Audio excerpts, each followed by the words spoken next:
একদিন একজন গরিব লোক রাস্তায় 10টি টাকা পেল। সে ভাবতে লাগলো, এই 10 টাকায় কি কেনা যাবে। সারাদিন এই 10টি টাকার চিন্তায় সে সময় নষ্ট করে ফেলল। পরে সেই 10 টাকা ফেলে দিল।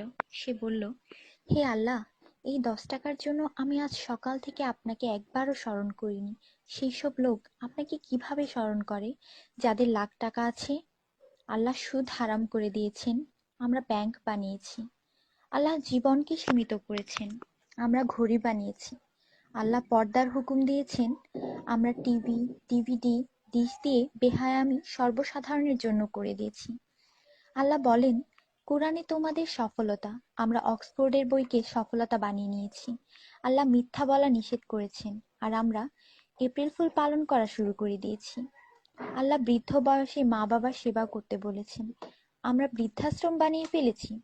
আজ মুসলমান এই জন্য দুশ্চিন্তায় যে যাকে খুশি করার তাকেই তো রাগিয়ে ফেলেছি।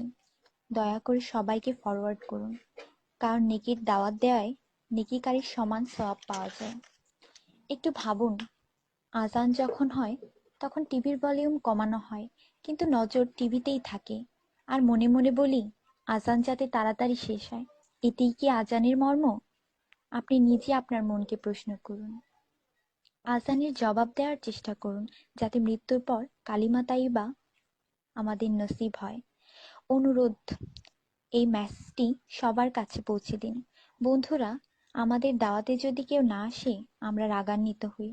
আল্লাহর পক্ষ থেকে আমাদের জন্য প্রতিদিন 5 বার দাওয়াত আসে, আর আমরা নামাজ পড়ি না। তাতে কি আল্লাহ আমাদের উপর রাগান্বিত হন না? এটি শুধু মেসেজ না, বাস্তবতা। দয়া করে নামাজ আদায় করুন এবং অন্যকেও উৎসাহিত করুন। যিনি এই মেসেজ পড়েন তাদের উপর আল্লাহ আরও রহমত দিন, এবং যিনি এই মেসেজ ফরওয়ার্ড করেন তার ভালো ইচ্ছা আল্লাহ পূরণ করুন এবং হিদায়াত করুন। নামাজের চিন্তা করুন, ব্যালেন্সের না। আজান শুনে উঠুন রিংটোনের মতো। কুরআন মনোযোগ দিয়ে পড়ুন, এসএমএস পড়বার মতো। জীবন সবসময় থাকবে না নেটওয়ার্কের মতো। নামাজ ত্যাগ করা মানে আল্লাহকে রাগান্বিত করা। ফজর 6 মিনিট, জোহর 15 মিনিট, আসর 8 মিনিট, মাগরিব 10 মিনিট, এশা 18 মিনিট, মোট 57 মিনিট। 80% লোক এই মেসেজ ফরওয়ার্ড করে না। দয়া করে আপনি করুন।